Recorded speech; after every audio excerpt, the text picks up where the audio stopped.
सीने में सही हो कहीं भी आग, लेकिन आग जलनी चाहिए। वाह, अच्छे। आप सबको जय भीम, लाल सलाम। जो मैंने पंक्तियां कही हैं वो दुष्यंत की पंक्तियां हैं। इतिहास का छात्र हूं और रेफरेंस के बगैर बात नहीं करता, और इसलिए मैं रेफरेंस दिए देता हूं, कहीं भावना आहत न हो जाए। बहरहाल रेफरेंस से ही बोलूंगा। और आप सब देश के विभिन्न विश्वविद्यालयों से, कोनों से यहाँ पर आए हैं, इतनी बड़ी संख्या में छात्र आए हैं। आप सबको इसके लिए बधाई, बहुत बहुत बधाई। और दुष्यंत की पंक्तियां हमने इसीलिए पढ़ी थी थोड़ा साइड हो कि ये धीरे धीरे जो ये छात्र संसद है, नहीं जो पहले आगे तो नहीं, ये संसद साइड में कौन होगा? साइड पूरे भारतवर्ष को ये संसद में तब्दील हो जाना चाहिए सरकार की शिक्षा नीति के खिलाफ और सरकार की तमाम नीतियों के खिलाफ। क्या बात है। जरा वो दे देना फोल्डर, बगैर रेफरेंस के बोलूंगा नहीं तो फिर हो सकता है इस बार सरकार को ही दिक्कत हो जाए। शुक्र है कि इस बार मोदी साहब ने नई शिक्षा नीति पर अंबेडकर साहब को कोट नहीं किया, क्योंकि जब नोटबंदी कर रहे थे तब भी अंबेडकर साहब को कोट कर रहे थे, और जब 370 हटाया तब भी उन्होंने अंबेडकर साहब को कोट किया। दोनों बार हम लोग चीटिंग पकड़ लेते हैं कि आप गलत कोट कर रहे हैं, इस पेज नंबर पर ये बात नहीं, ये बात लिखी गई। तो नई शिक्षा नीति पे इस बार सावधान थे, बाबा साहब को कोट नहीं किया उन्होंने, लेकिन पहले से हम तैयारी करके बैठे थे कि बाबा साहब क्या बोले थे शिक्षा नीति को लेकर, वो हमारे जहन में जरूर रहना चाहिए। बॉम्बे लेजिस्लेटिव असेंबली का 12 मार्च 1927 का भाषण, रेफरेंस दे देता हूं, आप लोग देख लीजिएगा जाकर।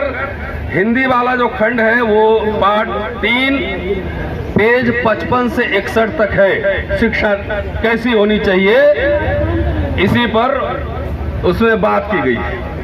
भारत के तमाम सामाजिक जो स्तरीकरण है, पढ़िए, बहुत दिलचस्प है, वो आपको बहुत काम आएगा काउंटर करने में, क्वेश्चन भारत सरकार की शिक्षा नीति को काउंटर करने। एक दो लाइन में पढ़ता हूं। वो कह रहे हैं कि छानबीन से मुझे पता लगा है कि आर्ट्स कॉलेज में जो खर्च किया जाता है उसका 36%, 36% फीस से मिलता है, हाई स्कूल में 31% और मिडिल स्कूल में 21%। और कहते हैं कि सर मेरा निवेदन यह है कि ये शिक्षा का व्यवसायीकरण है, कमर्शलाइजेशन ऑफ एजुकेशन। शिक्षा तो एक ऐसी चीज है जो सबको मिलनी चाहिए। यूनिवर्सल एजुकेशन की बात कर रहे हैं, सबको मिलनी चाहिए।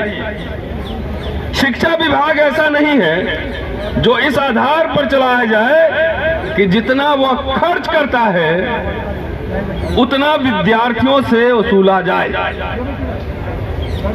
शिक्षा को सभी संभव उपायों से व्यापक रूप में सस्ता बनाया जाना चाहिए। अब बाबा साहब का आप नाम लेते हैं, आपने कहा था कि बाबा साहब की वजह से मैं यहाँ हूँ, और आपकी शिक्षा नीति जो है बाबा साहब के सिद्धांतों के ठीक उलट है।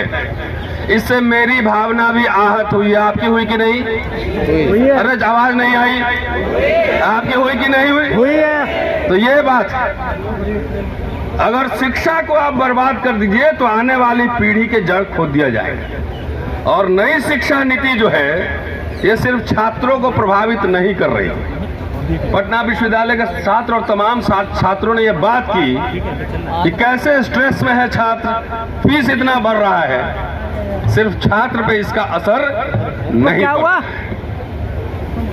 इसका असर शिक्षकों पे भी बहुत ज्यादा पड़ रहा है।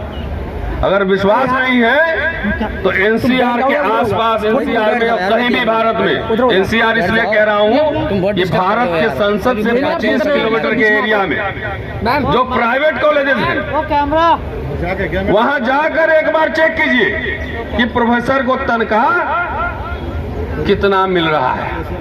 चेक कीजिए, जिस देश में साहब बाहर जाते कहते हैं कि हमें बुद्ध के देश से आया हूं, जिस देश में प्रोफेसर को 10,000 और 15,000 पर काम करना पड़े, आप विश्व गुरु बनेंगे। ये सवाल मैं इस मंच से उठाता हूं। वही नहीं, इसका प्रमाण मैं एक देता हूं। एक चिट्ठी मेरे पास आई है, चिट्ठी लिखने वाले का नाम नहीं पढ़ूंगा, लेकिन चिट्ठी का जो कंटेंट है वो मैं आपको जरूर सुनाना चाहता हूं। और वो एक शिक्षक पीएचडी, वो गलती से मेरे पास आ गया, वैसे जाना चाहिए था मोदी साहब के पास और भारत के एजुकेशन मिनिस्टर और फाइनेंस मिनिस्टर और राष्ट्रपति के पास जाना चाहिए था। उस लेटर का कंटेंट आप सुन लीजिए, अब आपको समझ में आएगा कि आखिर हम किस दिशा में बढ़ रहे हैं, विश्व गुरु बनने जा रहे हैं कि क्या बनने जा रहे हैं। बिल्कुल भी ये डॉक्टर पासवान है, नाम नहीं बोल रहा। और ये चिट्ठी मेरे पास आया है कि सर, मेरी आर्थिक स्थिति ठीक नहीं कि मैं अपने बच्चों को अच्छी जगह नामांकन करा सकूं। मैं पिछले 4-5 माह से SMD कॉलेज जलालपुर में शिक्षण कार्य में था। मुझे हर 5 तारीख को, हर महीने की 5 तारीख को वेतन देने को कहा गया था। सच्चाई यह है कि मुझे इस 4-5 महीने के अंदर वेतन के रूप में कुछ भी नहीं दिया गया है। अगला लाइन सुनिएगा, कुछ भी नहीं दिया गया और कहा गया कि आप काम करते रहिए, पैसा जब कॉलेज में आएगा तो दिया जाएगा। तब मैं बोला कि ऐसी कोई बात नहीं हुई थी। 18,000 रुपए देने की बात हुई थी प्रति माह, पर मंथ।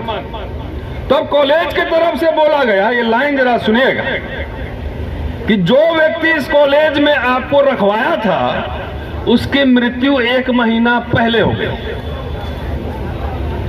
वही आपके बारे में जानते थे, आपको क्या कह रखा था मुझे कुछ पता नहीं। सेम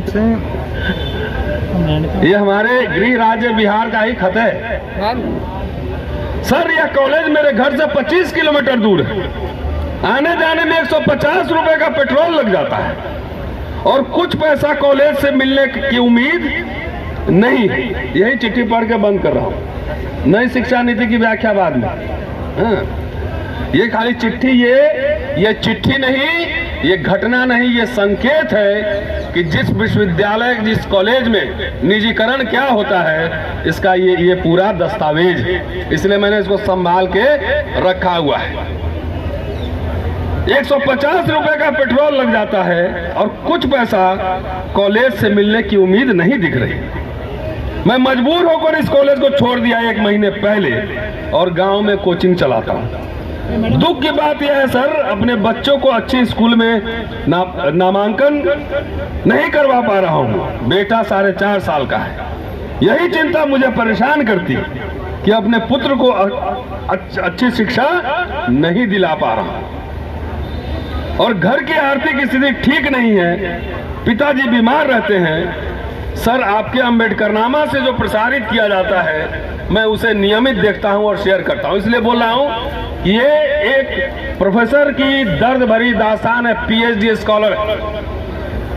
यही हालत इस भारत में तमाम प्रोफेसरों को होने वाली है, जो दुनिया को तो शिक्षा देगा लेकिन अपने बेटे को उच्च शिक्षा नहीं दे सकता है। अल्टीमेटली चलते चलते मैं एक लाइन सिर्फ NEP, ये मैंने इशारा कर दिया है, NEP पे एक लाइन सिर्फ कह रहा हूं कि और कुछ नहीं। उसमें बार बार बल्लवी और तमाम बुद्धिस्ट विश्वविद्यालयों की बात हो रही। मोदी जी, खुदाई आजकल बड़ा हो रहा है देश में। जरा जितने बुद्धिस्ट साइट है और टेम्पल है, मंदिर है, जरा उनकी ठीक से जो कब्जा किया हुआ उसको तो छुड़वा दीजिए और जरा डीप खुदाई करवाइएगा, कहीं सबसे नीचे बौद्ध विहार न मिले। ठीक से खुदाई करवाना, सीधा और सीधा। ये नई शिक्षा नीति वर्ण व्यवस्था है, 4 साल का कोर्स चतुर्वर्ण व्यवस्था है। शुक्रिया, और इसका विरोध लगातार होना चाहिए। शुक्रिया, thank you. Press the bell icon on the YouTube app and never miss another update.